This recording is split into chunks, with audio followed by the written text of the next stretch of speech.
28 children filmed sequentially at 4-week intervals beginning immediately prior to independent walking. Bony prominences were marked to identify movements of body segments. The infants and children demonstrate the sequential appearance of the several gait determinants. The gait cycle is divided into the swing phase and the stance phase. When both feet are on the ground at the same time, double stance occurs. During running, of course, there is no period of double stance. In our study, the mean age of achieving independent locomotion is 12.5 months. This child, an early ambulator, has been walking for 1.5 months. Uneven step length is apparent. This is a frequent characterization of beginning ambulation. Also, the arms are held in external rotation and abduction at the shoulder for balance. Floor contact is made with the foot flat. Occasionally, the foot plantar flexes during the swing phase. The hips and knees are flexed excessively during swing. The knees are hyperextended or locked throughout the stance phase. A wide base is another characteristic of the beginning walker. That is, the distance between the ankles exceeds the lateral dimensions of the trunk. This results from hip abduction throughout the gait cycle. The pelvis is relatively immobile with no pelvic tilt and no rotational components.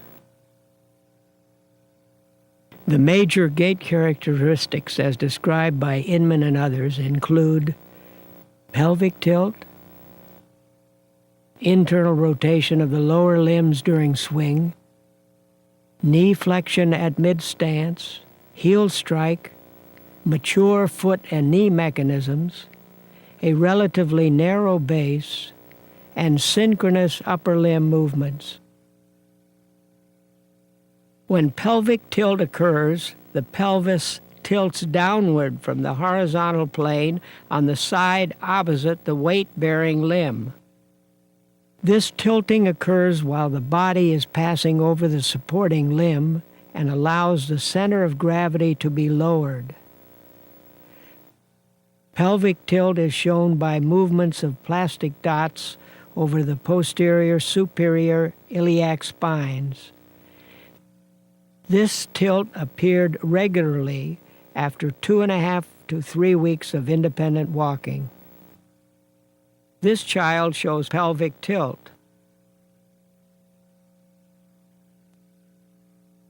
Horizontal and transverse rotation of the pelvis accompanies internal rotation of the lower limbs as an early gait characteristic.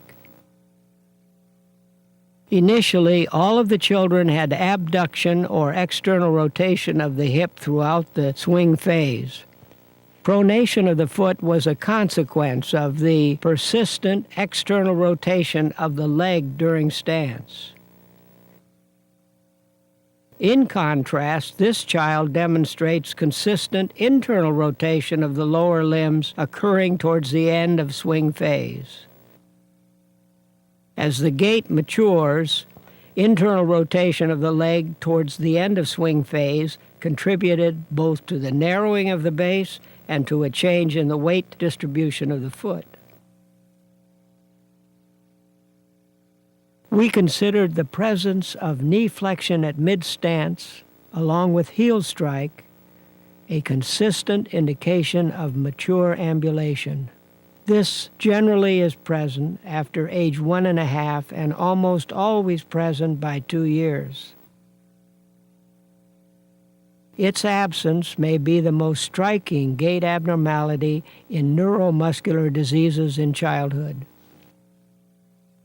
Knee flexion at heel strike followed by knee extension at mid-stance is a sign of gait immaturity. The mean age for knee flexion at mid-stance, which is a mature gait characteristic, was 16 months. The development of flexion at mid-stance allows a smoother, more fluid gait, in contrast to the stiff-legged walk of an early ambulator. This young girl has a smoother gait because of knee flexion at mid-stance. Her arms are relaxed and held at her side.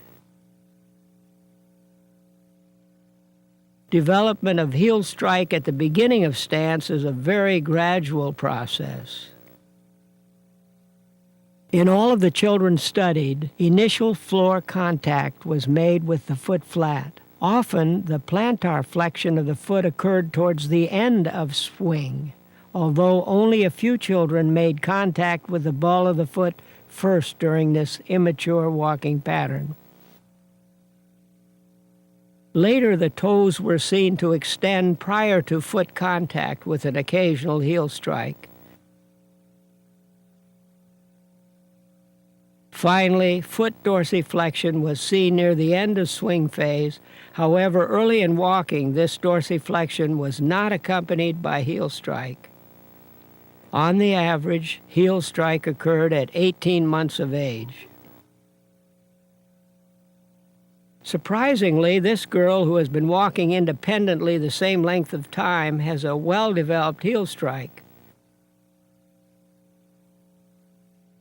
She also has knee flexion at mid-stance.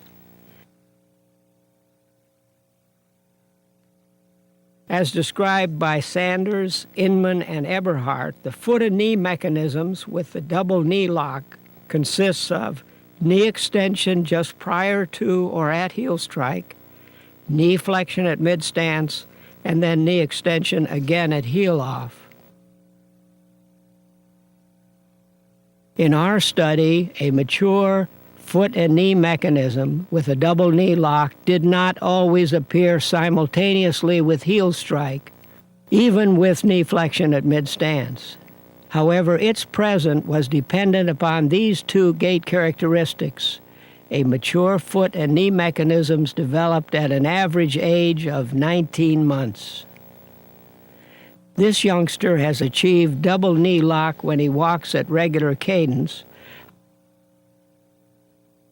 However, when he takes small, mincing steps, he occasionally has heel strike with the knee flexed. Another sign of the normal locomotion is the narrowing of the base of support. This mature base is present when the lower limbs move within the lateral dimensions of the trunk as viewed in the frontal plane. The children we studied acquired a mature base at about 17 months of age. This boy shows a mature base. The lower limbs are well within the lateral dimensions of the trunk. Upper limb movements are rhythmically synchronized with the opposite lower limb movements. Early on in ambulation, upper limbs are held in abduction and external rotation at the shoulder with flexion at the elbow. After 9 weeks of independent walking, the arms are usually held at the side. Rhythmic arm swings occur as an average age of 17 months. This girl has rhythmic upper limb movement. Her arm swing is somewhat modified because she is carrying her toys. She has acquired the 7 gait characteristics just described and thus has a mature ambulation pattern.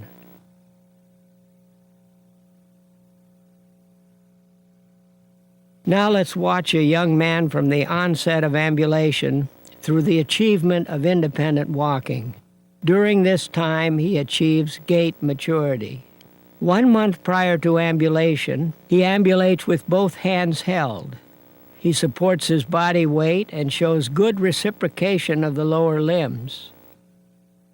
Note that the foot is flat on contact with the floor. Toe extension occurs just prior to foot contact. He has a wide base of support. His hips are abducted during the swing phase, and he shows an early rotation of the pelvis and the lower limbs. The knees are kept extended. We caught him taking several beginning steps and then losing his balance. 1 week before independent walking, Mark needs less support to walk. His step length is uneven. He flexes his hips and knees excessively during the swing phase. Mark has been walking for 1.5 months. He lifts his legs high when walking, almost in a steppage gait. He takes relatively long steps. He occasionally has heel strike at the beginning of stance. Now Mark has pelvic tilt. His arms are occasionally held at his side. Mark has been walking for 3.5 months. Heel strike occurs consistently. This developed at an earlier age than most of the children we studied. Up to now, Mark's knee is extended at foot contact and remains extended throughout the stance phase.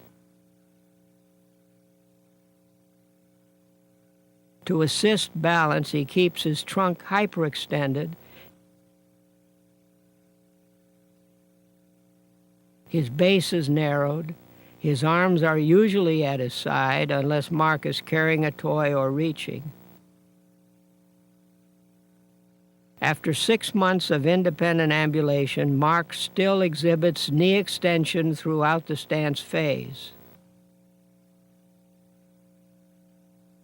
He has achieved a mature base of support with the lower limbs moving within the lateral dimensions of the trunk. Also, his upper limbs swing synchronously with the opposite leg. Pelvic tilt is apparent. Now Mark has been walking for 7 months. Minimal knee flexion during stance is beginning. Heel strike has been present for several months. Internal rotation of the lower limbs during swing, even present before independent walking, is now well developed. After walking for 9 months, knee flexion at mid-stance is more consistent. Knee hyperextension is no longer present. The trunk is easily balanced over his reciprocating lower limbs. By age of 2 years, Mark has developed a mature gait pattern in a sequential and orderly fashion. He walks rhythmically and relaxed. This suggests a minimum of conscious effort.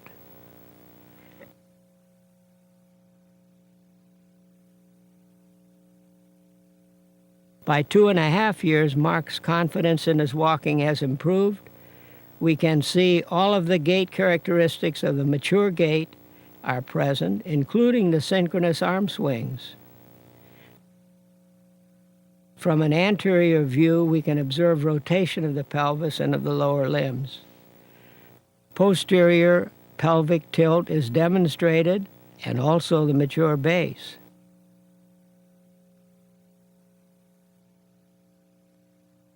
To recapitulate, we will review the sequential developments of the 7 gait characteristics. Pelvic tilt occurs when the pelvis tilts downward on the horizontal plane on the side opposite the weight-bearing limb. Rotation of the pelvis and the lower limbs is well observed as the leg internally rotates during the end of swing phase. Development of knee flexion at mid-stance allows a smoother, more fluid ambulation. Heel strike is associated with dorsiflexion of the foot near the end of swing phase. Mature foot and knee mechanisms consist of knee extension prior to or at heel strike, knee flexion at mid-stance, and knee extension again at heel off.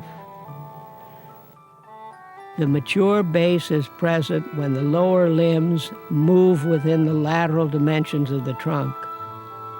Finally, synchronous, upper limb movements allow a rhythmic arm swing that reciprocates the movement of the opposite lower limb. In our study, we demonstrated that these major determinants develop much earlier than was previously thought. While reversion to immature determinants may occur during the maturation process, persistence of any beyond the age of 3 should signal possible neuromuscular disease.